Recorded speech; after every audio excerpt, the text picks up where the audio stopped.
Cheers. Episode 10. Episode 11. Sorry. Take 2. So we just recorded for a while and I didn't have a microphone. So we're Here back. we are. And we're going to do Here it we are. again. Welcome right. to episode 11, our lesson session on financial stewardship. We just completed a life session. And so here we are on financial stewardship, which is going to be my least favorite of all the topics. And we were just having a great conversation about financial stewardship. Mm-hmm. But it started with how when we were doing our retreat, yes, planning for season 2, we kind of were praying and talking about things that we wanted to talk about, things we wanted to discuss, and things that we're passionate about. And I think financial stewardship is where that's your world. That's the world you live in. That's the world you walk in. That's the world you're passionate about. Not my world, which is okay.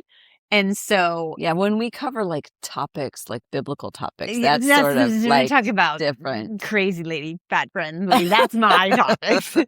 And so you really felt like the Lord wanted you to do. We wanted to have series, a month episodes on financial stewardship and really what God's word says about it, and some practical steps. Mm-hmm. And as hard as it's going to be for me, because it's not only is it not an area that I'm comfortable with, it's not an area I'm good at, it's an area we've struggled with. So it's going to be rough. But if I'm struggling with it, there are other people that are. And that's where I think we talk about that, like in our world at Legacy Trust, that everybody talks about. Everybody struggles with money, either not necessarily in a bad way, but people struggle to talk about it in their marriages.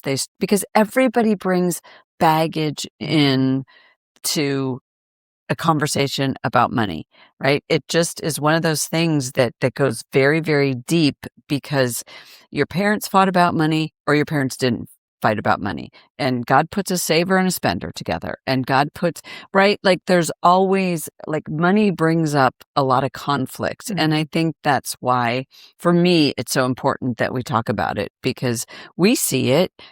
And it doesn't matter if you have $25 million or $25, $2,000. Like there's still conversations about like it's such an identifier. It is. Right? It really is. And it's I think that's why the Bible talks about it.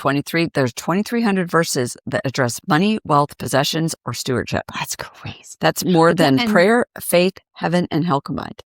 That's crazy. And right? From a marriage counseling side, which, Sean and I do marriage counseling a lot. 3 main things you talk about. And it's money, right? And then it's family. Those are the type of things. Money, and money. Right. I mean, and it's really the number one thing that couples struggle with is money. I mean, when I look over our life, the biggest struggles Sean and I have had have been about money a lot of the time. So it's there. So, and I think that's why the Bible addresses it, because it runs so deep. Mm-hmm. And, if you don't talk about it up front, that's a problem. Right in our first date, I was like, my parents fought about money.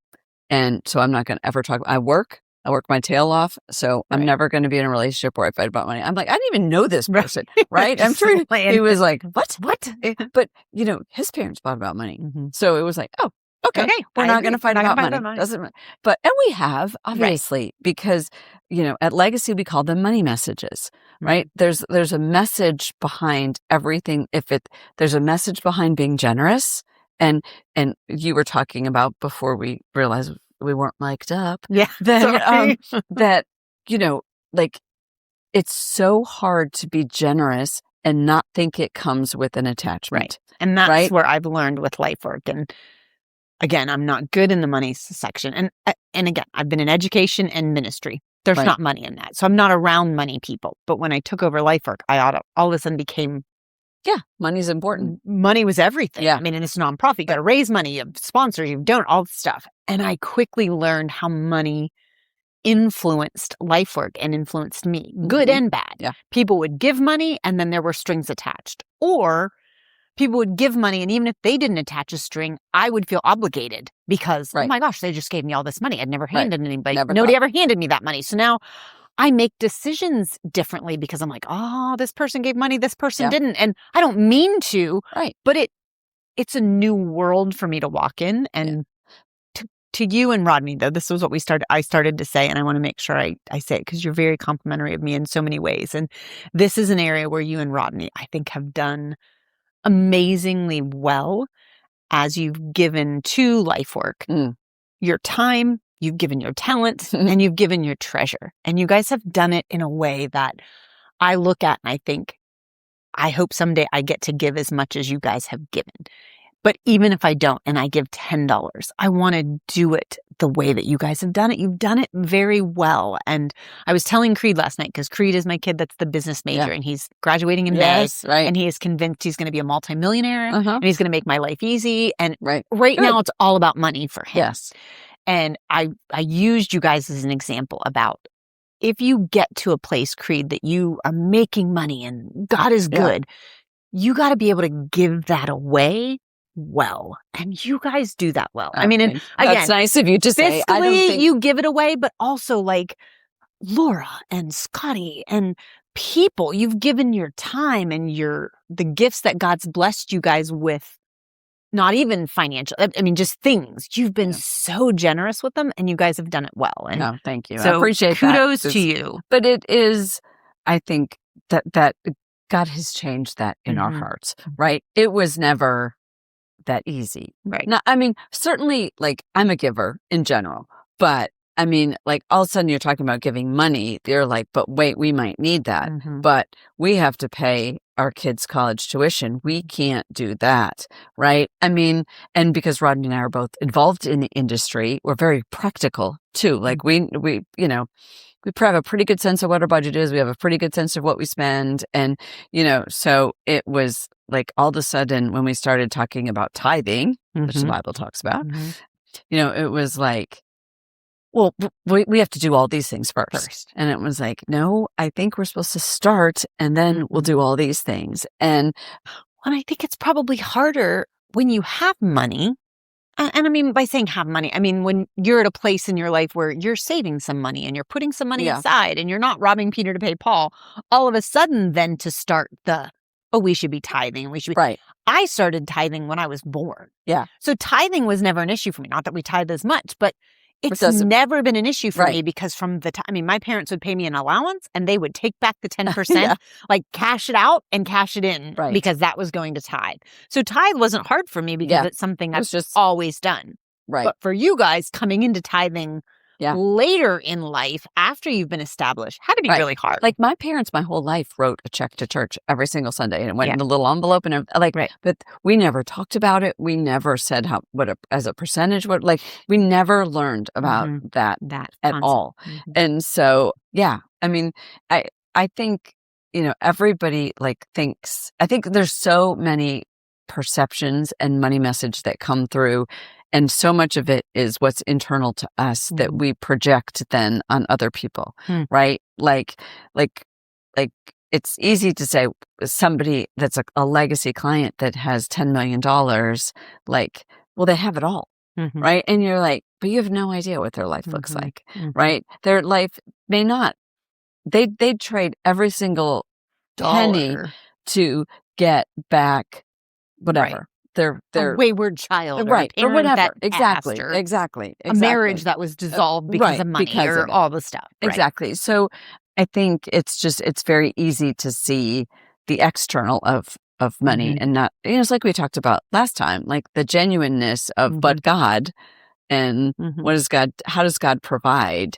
It's very hard to say we had nothing and not nothing in terms of dollars, but we had nothing, whether it's in terms of a faith walk or it's in terms of, how we lived our lives from a spiritual perspective until we then started tithing and God gave us an abundant life, right? It's definitely I think we don't talk about that part. We talk about, oh my gosh, God has blessed us so much. And we have the ability to do a lot of things and be generous in a lot of places. But I appreciate you saying that. But now, just know you guys do it well. And I know it's been a journey for you. We've talked about it a lot, but you and Rodney and your family have arrived at a place where I think, and maybe that's a topic we can talk about in a little bit, or even at, the laughter session or something when we get past the legends, but really practical steps on how you guys got there. Because I have now received financial money from people as a nonprofit often, and it's not always done well. And I don't think they're intentionally meaning it to be not done well, or they intentionally mean to have strings attached, or maybe I don't handle it well, but that would be a great conversation on how you guys have gotten to a place where I think you do it really well. Thank you. So from a lot of mishaps. And that's it. That's your inspire. Inspires from how you screwed it up. Exactly. Yeah. Let's talk about the bad. But we do need to give a shout out to Legacy Trust, which is what we're at, like a sponsor. And so before you get into maybe some of the biblical things, tell us a little bit about Legacy. We decided to have a sponsor. That's Legacy Trust, which doesn't mean anything from a financial perspective, but it sounds good. And so, here's your commercial. Legacy Trust Legacy Trust is a family wealth office. We started coming up on 24 years ago. It'll be 24 years in August. And we do estate planning. We do wealth management. We do financial plans. We really help people. Most of our clients have been first generation wealth that have had either they've saved well, or they've had stock options, or they've had some sort of financial event that then they really don't know how to do this. They don't know how to talk to their kids about money. They don't know how to talk to each other about money. And all of a sudden they have it. And so we spend a lot of our time on that education and those money messages, and how do we talk to our kids, and how do we talk to our grandkids, and what's important to us, and trying to get those values to come through in everything that we do, whether it's your estate plan, your financial plan, or how we manage the money. So anyway. Good. Yeah. Well, and a second sponsor, Hippo Lakes. That's right. Because anybody wants to go to South Africa and you're in Pretoria, you should go to Hippo Lakes. I wore my Hippo Lakes shirt today. You can meet our elephant. You can meet our hippo. Not our elephant. You can meet our hippo. What was her name? Named Nellie. No, Henrietta. I was like, her. Yeah, Henrietta the Rock. Henrietta the Rock. She's so inspiring. So good. So inspiring. We're so grateful. Okay. So here we go. Money management, financial stewardship, and God's word. I'm going to try to give us a brief little overview, and then we can talk about what that looks like, and some of the verses that I think we know, but that we don't always like. And this is interesting because I think we both know the verses. Yeah. And these are verses that you would use to build your business. Like God's word says this. And these would be the exact same verses that I have to tell myself to get through the struggles of the money. So the same verse is used as this is our mission statement for the business. And the same verse is used in my life as ooh. Well, I mean, we hear all the time, the Bible is both a map and a mirror, right? And these verses, that's so good. These verses hit these things as, I think, both, depending on where you are and what the lens that we're looking through. So anyway, 2,300 verses address money, wealth, possessions, or stewardship. More than prayer, faith, heaven, and hell combined. Jesus talks about money more than any other topic. 1 out of every 10 verses is in the Gospels is about money. Something with money. What? I mean, he clearly knew it was going to be an issue. Sheesh. Not just for me. I know. I was that's a lot. That's a lot of talk about money. I don't even know what 2,300 divided by 365 is, but it's a lot. It's a lot. Several a day. It's something it's just almost 4 a day. Every waking hour, you have to go read a verse about money.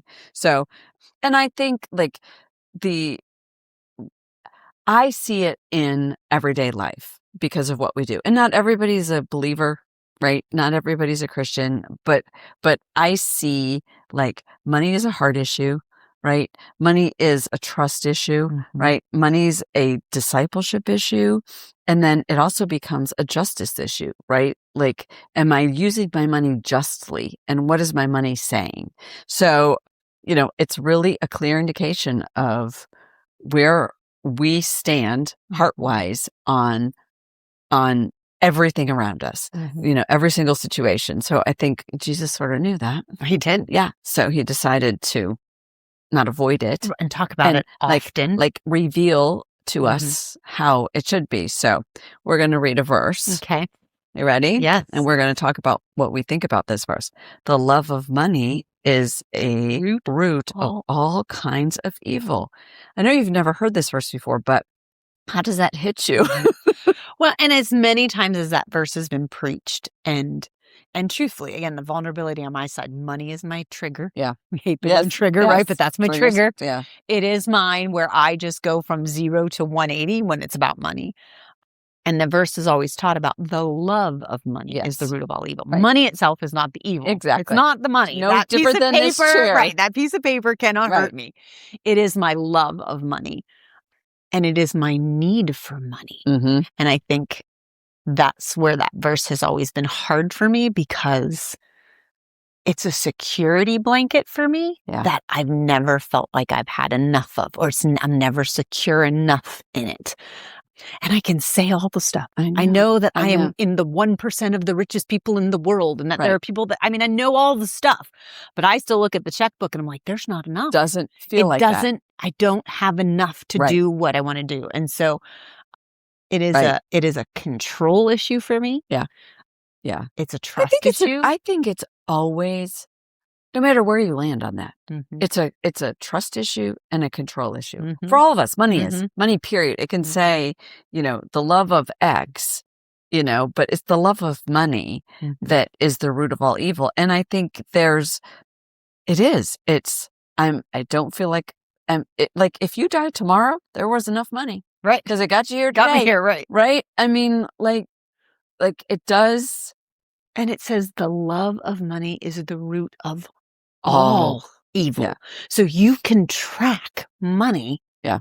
Is at the love of money is at the core of every sin. Yeah. Of every evil, even in my own life. Yeah. Like when I look at all the things that I do wrong, truthfully, they stem from money. Right. At their core. Yes. It's money, which so stinks. Right. Well, and Rodney and I had a discussion about Christmas presents. And, it was, I immediately, he said, well, that's a lot to spend on that. Right. And I was like, what? Right. Like, I lost my mind. Right. In my head, I lost my mind. I tried not to lose it verbally, but I felt like I did. And, I'm like, so you don't trust me? And like it all came back to money. Because you think that's a lot. Like it was stupid. It was so stupid. But it comes back pride. To you trust. You don't trust me, so because of money. What? Pride. You look at social media and everybody's posting. It's all the stuff you have, which is just showing your neighbor, or jealous of what your neighbor has. Jealousy, envy. It's because of things they have, which come from money.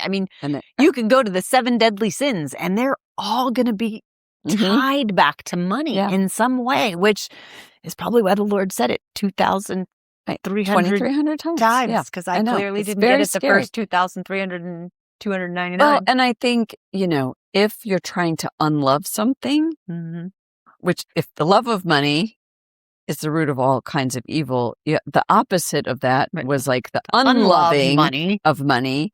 And, practically speaking, that's very hard to do, because we are working our tails off so that we can send our kids to college, and we can do this, and we can get gas, and we can have so it's.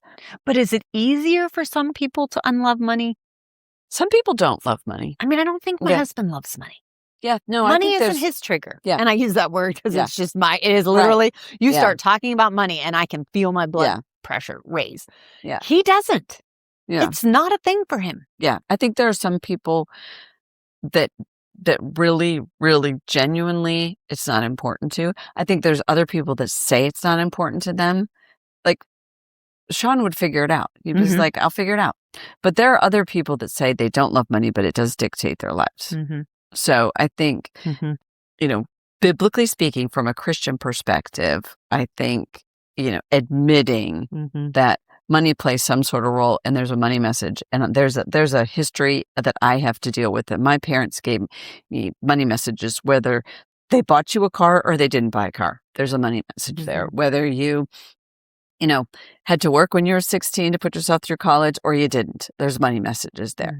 Like it doesn't. I don't know if my parents gave me a money message. They've done money well. Yeah. You don't think so?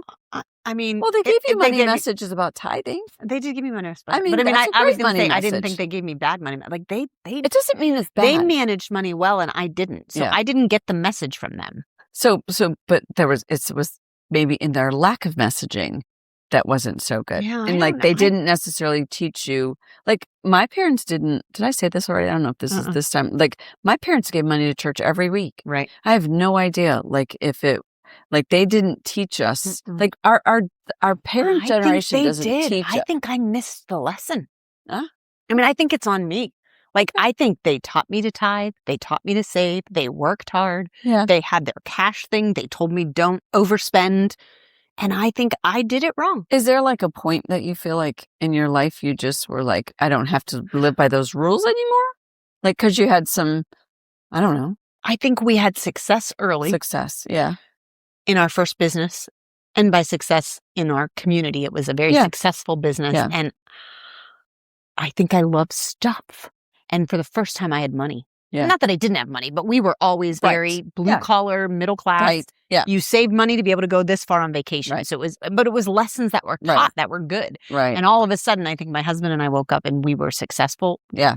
And we could do whatever. We just enjoyed life and didn't plan for the rainy day. Yeah. And then the rainy day hit. 2008 came and the rainy day hit. Yeah. And then I think it was like, that's when I woke up to the reality of, oh, I didn't do this well. Yes. Well, we have a question about that. Hold on.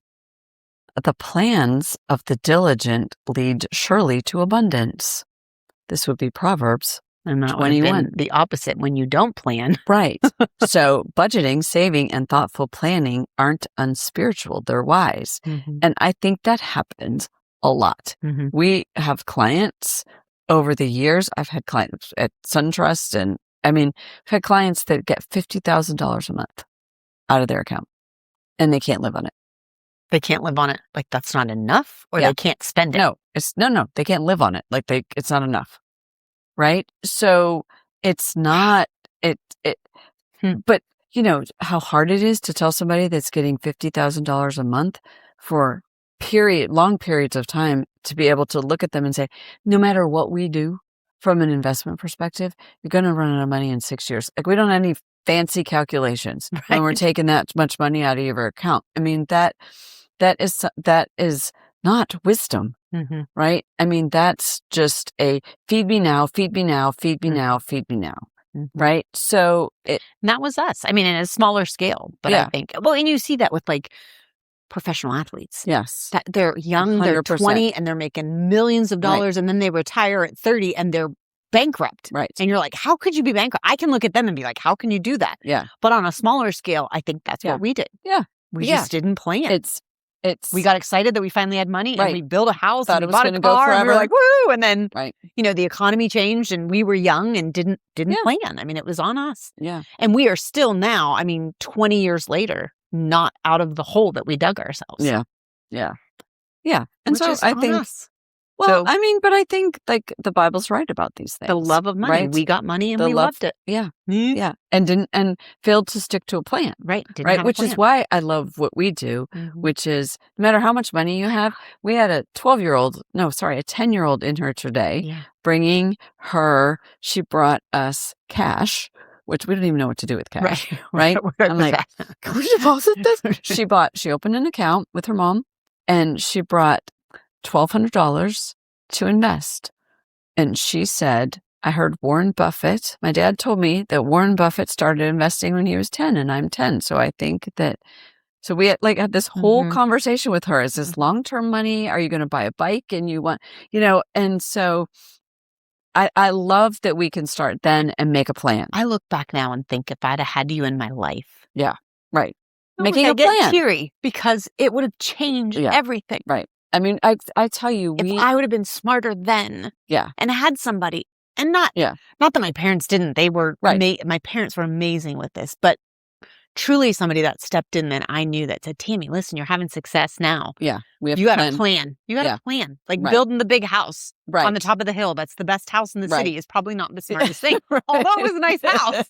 We lived in it for a year. Like it was great party. Super fun for a year. We loved it. Probably not the smartest thing. I wasn't smart about it. But that's part of wisdom. Right. Yeah. That's part of aging. That's part of what you should tell your kids is, you know what, if you get $1,000, you should save half of it. There's great books about this kind of stuff that we try to teach because it's without a plan. Right. But we have a plan now. You're hearing church a lot about don't let your past dictate your future. dictate your future. Yeah. And we talk about that in the sense of if you were an addict or if you were in this. Yeah. But no one ever says if you screwed up with your money. Right. Right. Let it I've go. never been good at letting it go. Like I hold Right. it and feel guilty about Right. it. And, you know, there's a Yeah. piece of that that's like, man, let go of the money too. Right.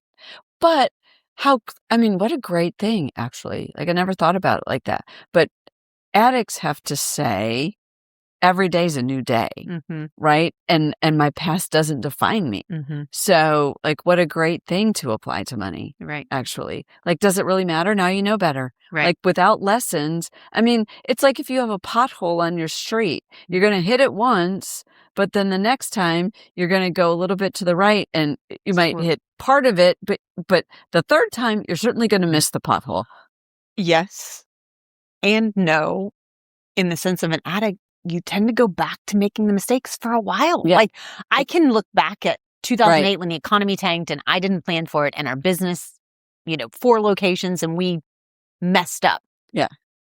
I came down to Florida and bought a house. It always came to the house for me. Yeah. That was over my budget then.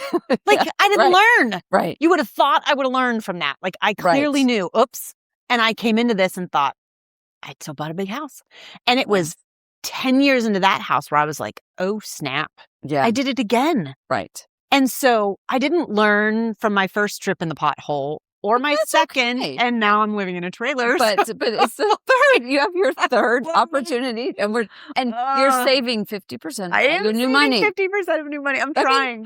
That's cool. Not much, but I'm trying. That's okay. It doesn't matter. But it is, But you I've can't be never heard critical of anybody that. say that about like an addict. And not that I guess I was addicted to the money in the sense that.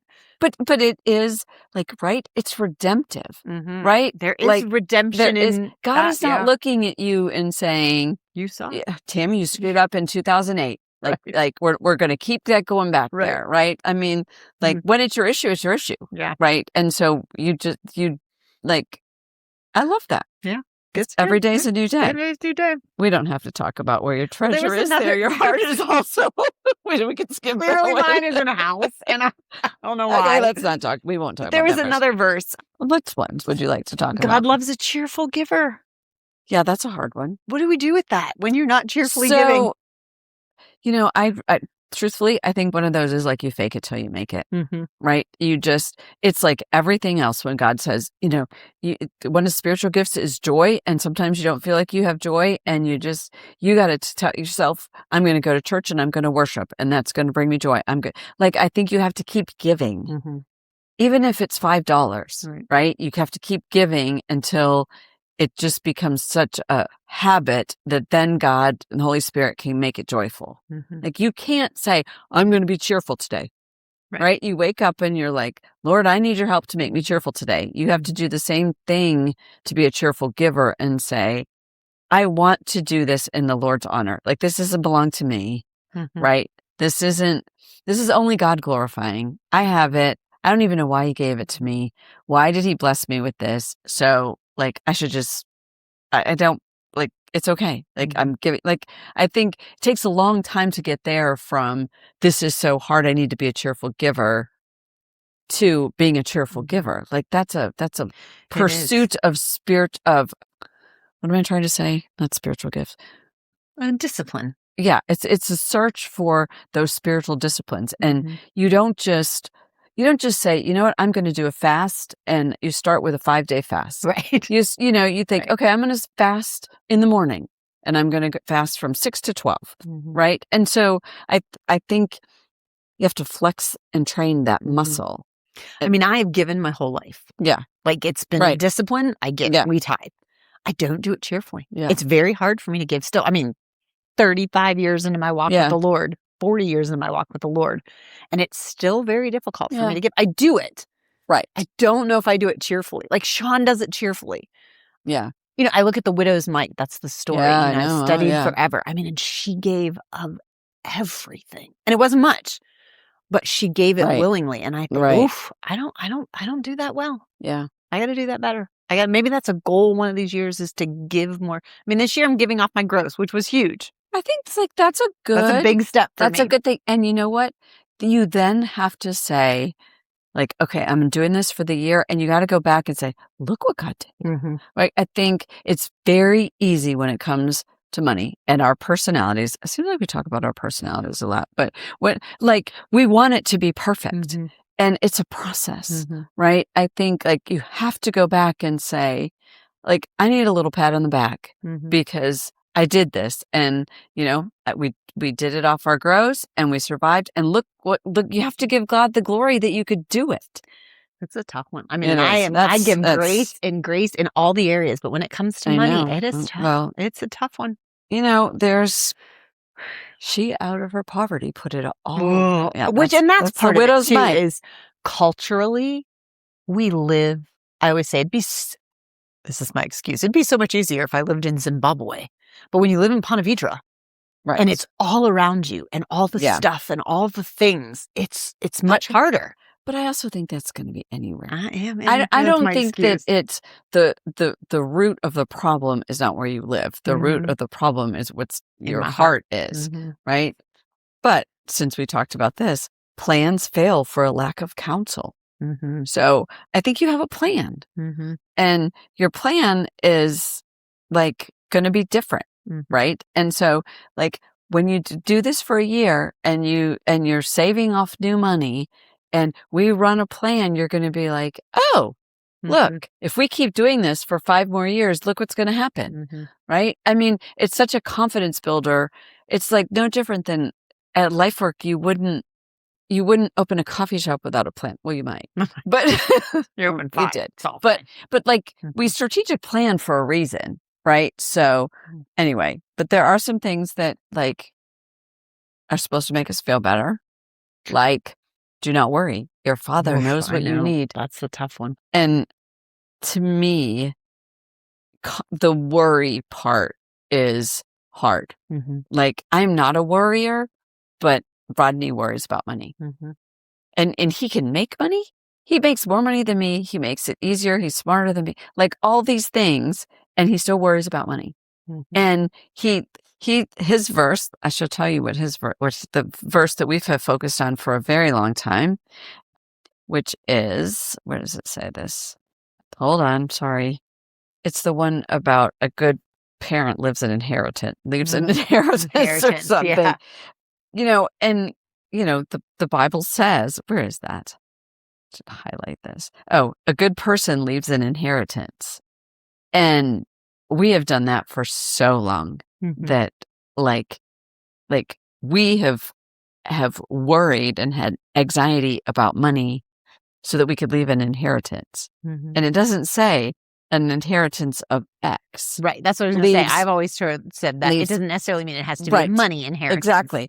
But, I mean, I can't tell you how many times that we have done something and then this is stupid, but there are so many times that we have flown our kids first class and we fly coach. And I'm like, why do we do that? That's great. And it's really nice to honor them. But like, why do we do that? Right. I mean, it's to be generous. Right. But there is a point where God did give you the money to enjoy. Right. And so and we talked about it a little bit before we got on it about this idea, not new, but you'll hear people talk about the prosperity gospel. Yes. And they're pretty down on the prosperity gospel. Yeah. And Sean and I have talked a lot about it, that I don't know if we should be that negative on the prosperity gospel in the sense that we can't use God as just, I'm going to get closer to God so that I get more stuff or more money or more fame or more success, which is kind of when we were talking about Creed. Like Creed, you can't only love God because you think you're going to get out of this situation, right? You got to love God because you love God. Right. And so prosperity gospel is wrong in that way if you're looking at it. But there is also some really biblical truths to an abundant life. And that doesn't always just mean money. Right. But it can mean. Yeah, it's part of it. And it's part of the equation. There is this concept of wealth creation for wealth sharing. The way God designed it is, I need you to make money so you can give money to the widows and to the poor and to the orphans and to build businesses and to create my kingdom on earth. And you have to have money to do that. So there is a prosperity concept in the sense that God owns it all and he wants us to have it so we can do good. Yeah. And that we can create experiences that we do together Right. to glorify him, Mhm. right?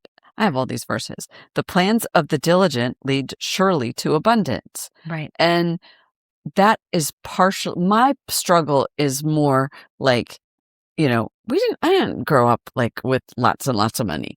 And, it was like, I struggle with, well, I shouldn't enjoy it. Mm. Right? Like it's not here for me to enjoy. It's here because I've made a plan. It's here because I have to leave an inheritance. It's here because we're generous. It's here because of all these things. And like I have some really nice jewelry that Rodney bought me in like happy moments and for whatever reason, right? And like I'm embarrassed to wear it. Interesting. Because I don't want somebody to judge me, right? Number one, I think, but also because it's like, that's not really to You don't enjoy. feel like That's you for can the enjoy kids. that. Yeah. I have like, that one's going to go to Tatiana. That one's going to go to, that ring's going to go to Katerina. And I think like, I just think and isn't that, like they would be so happy if I was enjoying it. But my holdback is like, I shouldn't drive that nice a car because I could give so much of this away. Or, if I sold that ring, like, think about how much money we could give away. And so it's interesting. I mean, you watch the Schindler's List, and there's that scene at the end we always showed at Life Work in the generosity session where he's like, I could have done more. Yeah, could have done more. If I'd have sold this car, Yes, I could have saved 10 right. people if I did that. Yes, exactly. And there is truth to that. For sure. But there is also truth to he is our loving father. Yeah. And as a parent, you want your kids to enjoy what you've given them and bless them with. I'm like you, except you could preach. I know the verses. Right. You could preach that to me all day long. But doing and I'm like, yep, I know. I understand that. And I get dressed and I'm like, I can't wear that. Shouldn't perpetuate. Wow. No, I shouldn't wear that. I shouldn't. People are going to think like, bragging. So if God was sitting here, I know, right? He would be like, this is my child. Right. Like, you enjoy worked that. hard. Enjoy this. Yeah. Right. Enjoy that. But it brings the flip side of having the money, right? I have the this. side of not having it. You have the side of when you do to enjoy it. But you're great at enjoying it, which you do have you enjoy. You guys go on vacations. You guys spend time together as a family. We don't plan, but we enjoy it. Right? Yeah. So, we're on the other end of the spectrum, which, Rodney and I haven't been away together since we went to Israel in 2019, just the two of us, because we have stuff to do and we're saving and we've got to get this kid through this and we got to get that kid through that. And it's like, so we do the opposite. So but the root of money, the root of the problem is the money. So, and we could wrap this up, but I mean, I think there's so many verses, but I did love a wise woman builds her house. And I think that is a great place for us to start, like building our house, understanding when we talked about our goals and wisdom, like understanding like our financials and saying, we probably opposite of you guys, we probably have to have a fun bucket. And every new money that comes in, half of it we're going to spend on doing something fun. Right. Because we have a tendency not to do that. Rodney and I spend it 3 times over, but that's going to go to income taxes. That's going to go to insurance. We're going to get a new roof. So that's going to go to that. That's going to go to that. And it's gone. We're like, oh, well, can't have any fun. Right. And so, I think it's building your house it's your home, but it's also your financial house. It's also your spiritual home. It's it's so many things that I think we have to take the time to build that and build it well. And God will reward that abundance because we're making a plan, right? Whether it's a financial plan, whether it's, I'm going to read the Bible in a year, whether it's a fun plan, whatever it is, I think God will reward the abundance if we build it well. I think knowing it and doing it obviously are two other things for both of us, but it speaks to your personal relationship with Jesus, even when it comes to your money. Yeah. Like literally relinquishing it, whatever it is, and let the Holy Spirit lead you in I need to not worry about the money. I need to trust the Lord about the money. I need to let go of my past our failures history. of money. Right. You need to let go of the I've got a plan for my future money, right? I mean, It's the and same it's thing. individualized It's trust for and each control. of us. And it's knowing the Lord well enough, which goes back to knowing God and fearing the Lord, which is what we keep coming back to in even your money. And I have to have a more open conversation with the Lord about it. Yeah. He already knows. It's not like it's shocking to him, gee, Tammy, you have money issues, right? I mean, he knows that.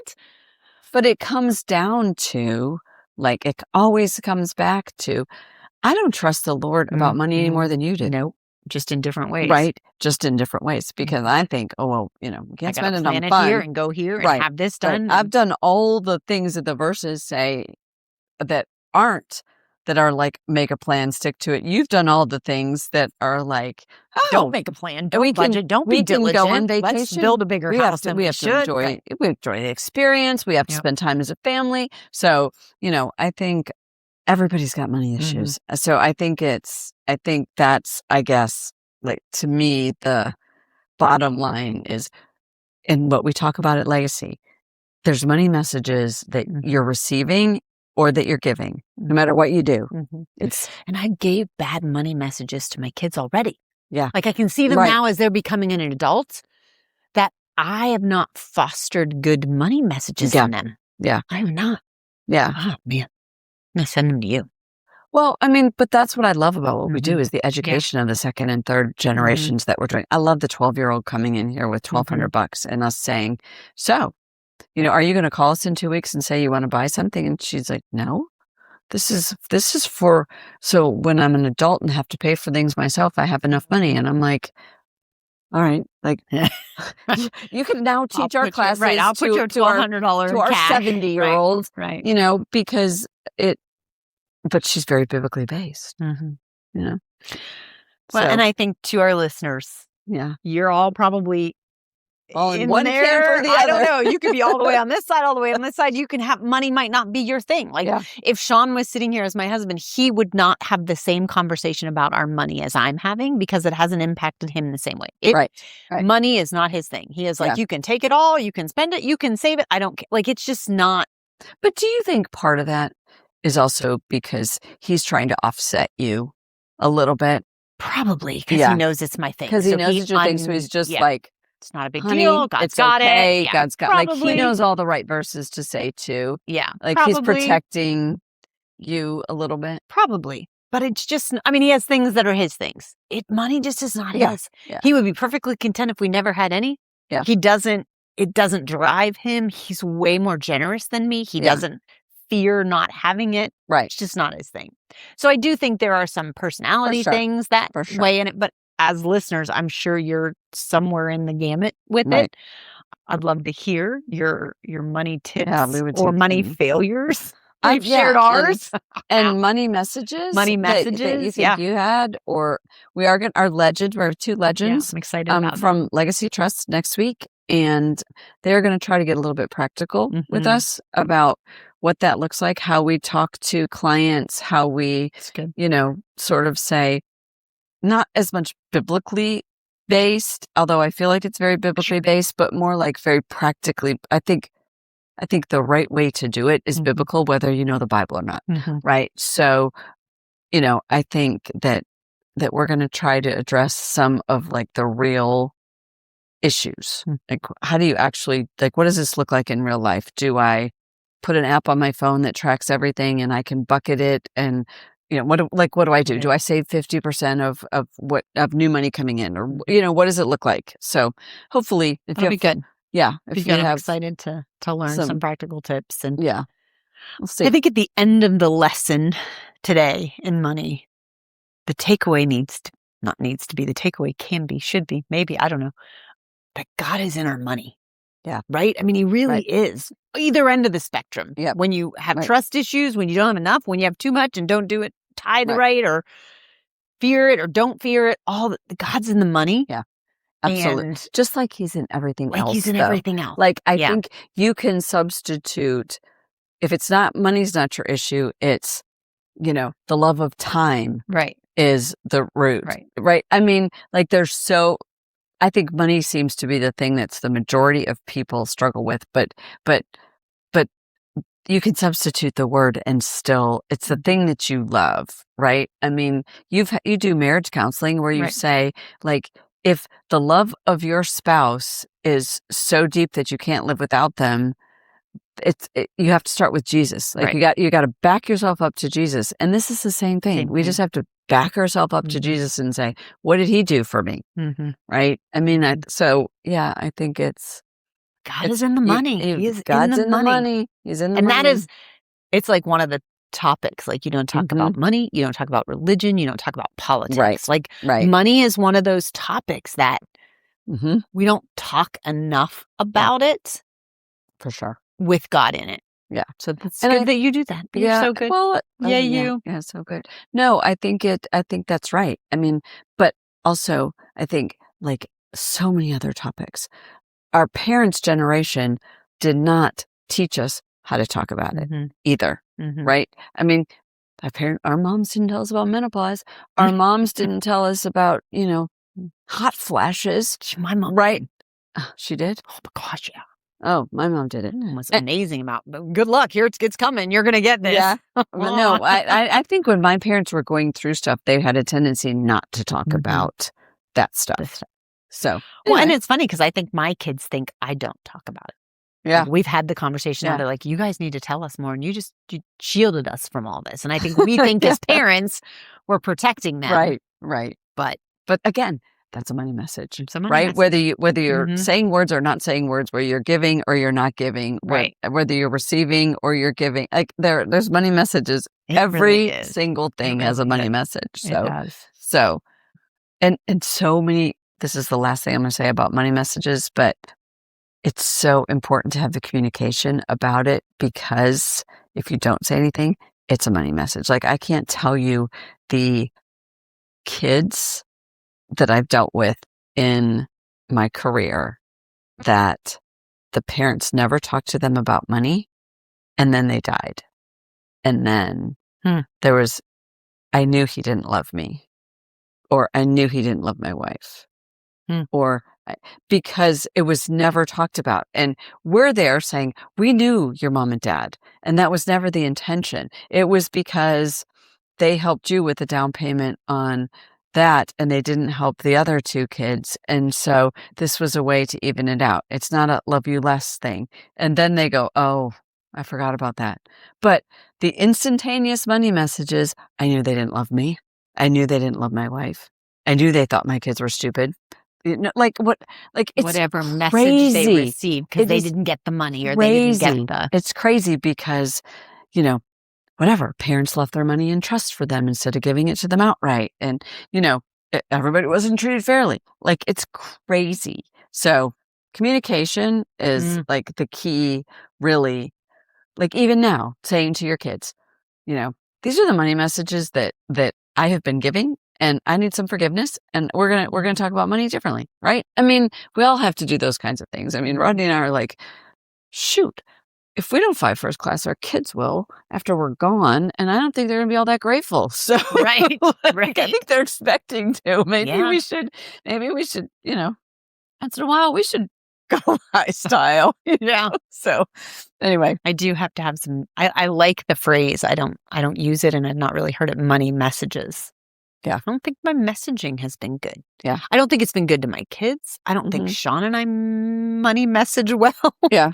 Right. And I don't know if I've money messaged well to myself. Yeah. Like, I don't think I've had, it's just been guilt and condemnation, which I can say in every other aspect. Like, that's not biblical. Right. That's not God. God doesn't want you to beat yourself up over that. Feel that way. But boy, can I beat myself up over my bad money choices. Right. Like, so I don't think I've even told myself the right money messages. Yeah. I need a new money message board. Right. Right. Exactly. Right.